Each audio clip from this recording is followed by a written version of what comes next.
votre émission Écho du savoir. Merci pour vos likes, vos partages. Continuez à soutenir votre émission, nous sommes là pour vous. Aujourd'hui, je viens partager avec vous un sujet. C'est un sujet qui a été demandé par nos abonnés et c'est un sujet qui nous tient aussi à cœur. Parce que Écho du savoir est là aussi pour sensibiliser. Nous avons choisi d'intituler cette émission « Les causes et les conséquences de la maltraitance chez l'enfant ». Chers internautes, on constate de nos jours, d'après les études menées par des chercheurs, par l'UNICEF, l'OMS, l'ONU et j'en passe, que l'enfant est de plus en plus maltraité. Les responsables de cette maltraitance, de cette souffrance, ce sont nous les adultes. Les enfants souffrent aujourd'hui à cause des décisions que nous prenons, que ce soit sur le plan politique, sur le plan sociétal. Toutes les décisions qui sont prises impactent négativement l'enfant. Il est donc important pour nous de comprendre et de connaître les causes et les conséquences de la maltraitance chez l'enfant. Pourquoi? Quelle est l'origine? Pourquoi ces enfants souffrent tant? Pourquoi ces enfants subissent tant? Et aussi d'examiner les conséquences qu'il y aura sur ces enfants maltraités à long terme. C'est la question à laquelle nous allons tenter de répondre en examinant premièrement les causes de la maltraitance chez l'enfant. Je vais vous citer 3 points et bien sûr je vais détailler le tout en suivant. Première cause de la maltraitance chez l'enfant, c'est l'environnement familial. Deuxième cause, c'est l'environnement socio-culturel. Et troisième cause, c'est l'environnement économique. Revenons à la première cause, qui est l'environnement familial. Vous savez, la famille, c'est le lieu où l'enfant est censé trouver de l'amour. La famille, c'est le lieu de protection. La famille doit être garant, on va dire garant de la paix, de la protection, de l'amour d'un enfant. Or, nous constatons dans les faits réels qu'il en est tout autrement. Au sein même de nos familles, l'enfant est méprisé. L'enfant est abandonné. L'enfant est abandonné à son triste sort. L'enfant est rejeté. Vous savez, on a des familles où il y a des tantes, des sœurs, des nièces, des cousins, des cousines, mais au sein de cette famille, il règne une division mais incroyable. Tout le monde est en concurrence. La fille de la tante est partie jusqu'à l'université, donc il est hors de question que mon fils n'aille pas à l'université. Tel enfant est meilleur que l'autre, tel enfant est plus beau, l'autre est moche.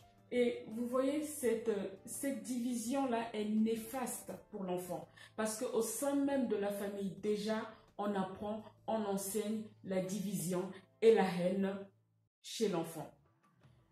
On constate parfois que lorsque des familles envoient leurs enfants étudier en France, par exemple, pour parler que de la France, et bien sûr, quand on envoie tel enfant étudier en France, c'est parce qu'il y a de la famille qui peut accueillir, il y a de la famille qui peut recevoir. Mais une fois que l'enfant arrive en France, aucun membre de la famille ne veut le recevoir. L'enfant se retrouve abandonné à son triste sort.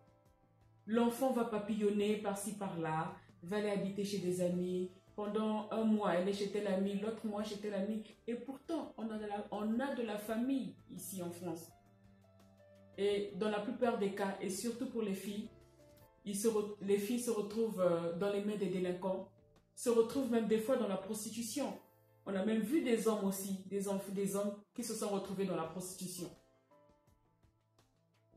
Donc tout ça pour vous montrer l'impact que peut avoir les divisions, que peut avoir la famille sur l'enfant. L'enfant est au cœur de la famille. L'enfant subit toutes les décisions que nous, en tant qu'adultes dans la famille, nous prenons. Nous avons le cas, par exemple, des enfants qui sont nés hors mariage. C'est soit le père a eu un enfant avant sa nouvelle union, ou inversement, la femme a eu un enfant avant et qu'il se rencontre pour les familles recomposées. Et des fois, au sein de sa famille, on observe mais une telle injustice vis-à-vis des enfants. Nous prenons le cas que pour un père qui a un enfant et qui se remarie, la femme a du mal ou n'accepte pas cet enfant. L'enfant subit des sévices, des fois corporels, psychologiques, au sein de sa famille. L'enfant est méprisé, l'enfant est insulté, et des fois même en l'absence du père. Retenons sur ce cas que l'environnement familial est l'une des causes principales, l'une des causes même, je dirais, majeures, qui est sujet de la maltraitance de l'enfant. Ce qui nous amène à la deuxième cause, qui est l'environnement socio-culturel. Vous avez par exemple dans les sociétés où les traditions sont les plus fortes, où les traditions régissent même la communauté, la ville. Prenons le cas de l'Afrique de l'Ouest. Ce n'est pas pour indexer, mais c'est plutôt pour bien montrer les choses. En Afrique de l'Ouest, ils ont une pratique, c'est l'excision. Pour ceux qui ne connaissent pas, l'excision, c'est l'ablation d'un organe de la partie intime génitale de l'enfant. Ceci pour éviter que l'enfant, à sa majorité, soit infidèle, qu'elle soit dévouée uniquement à la volonté sexuelle de son mari. Mais par ailleurs, les études ont montré que non, il s'agit bien d'une souffrance pour l'enfant, donc c'est bien un cas de maltraitance. Ce qui nous emmène à la troisième cause de la maltraitance chez l'enfant, c'est l'environnement économique. Vous savez, actuellement, avec tout ce qui se passe dans le monde, on assiste à des grèves, à des révolutions. Comme par exemple en France, on voit avec les gilets jaunes ce qui se passe. Ces crises conduisent à la fermeture des sociétés, des parents se retrouvent au chômage, des parents qui n'arrivent plus à nourrir leur famille, des parents qui n'arrivent plus à, ne serait-ce que sur le plan scolaire, à acheter des fournitures scolaires aux enfants, à les habiller, à les soigner. Non, ce sont les enfants qui vont subir cette pression au sein de leur famille. Donc, ce sont les enfants qui vont, permettez-moi l'expression, payer le prix. Ce sont les enfants qui vont subir cette pression économique dans la maison, les récessions, les grèves, le manque d'argent quand les parents sont une torture psychologique pour l'enfant. Nous venons de parler des causes de la maltraitance sur l'enfant et maintenant nous allons développer les différentes formes de maltraitance sur l'enfant. Premièrement, la négligence grave. Qu'est-ce que j'entends par négligence grave? Je vous donne un exemple. Prenons le cas d'une mère qui a une invitation. Elle a reçu une invitation, une sortie, le soir, aller en boîte, s'amuser. Et elle n'a personne pour rester avec ses enfants. Qu'est-ce qu'elle fait? Elle laisse l'enfant au lit, l'enfant s'endort, tranquille. Elle s'en va. Et le lendemain matin, elle revient. Les pompiers. L'enfant est tombé du 4e étage. Ça, c'est une négligence grave. Je vous donne un deuxième exemple. Votre enfant fait de la fièvre. Vous venez en tant que mère, vous prenez le sirop, vous ouvrez, vous lui donnez sa petite dose, une cuillère d'habitude pour des enfants. Et au lieu de bien ranger le sirop, vous le laissez, vous le rangez dans un petit armoire, mais à la portée de l'enfant. L'enfant a vu que c'est le sirop, c'est sucré, c'est bon. Et à côté, la maman fait un tour, va prendre un bain par exemple, elle prend son bain tranquillement. Mais que fait l'enfant? Il ouvre l'armoire, il prend le sirop, il boit le tout. Et le temps que la mère finit sa douche, elle vient, elle retrouve l'enfant en train d'agoniser au salon. Ça, c'est un cas de négligence grave. Deuxième forme de maltraitance, ce sont les sévices psychologiques. Oui, nous voyons souvent des parents qui ont l'habitude d'insulter leurs enfants, d'injurier. Dans la vie, tu ne seras jamais rien. Regarde comment tu es vilaine. Regarde ton front, regarde tes gros yeux. Tu n'es rien. tu es appelé à ne pas réussir. Tant que je vivrai, tu n'arriveras à rien dans ta vie. Ça, c'est de la maltraitance. Troisième forme de maltraitance, ce sont les sévices physiques. Oui, nous observons aussi dans la société des parents qui ne peuvent pas s'empêcher de battre les enfants. L'enfant dit juste un mot, on tape. L'enfant commet une petite bêtise, on tape.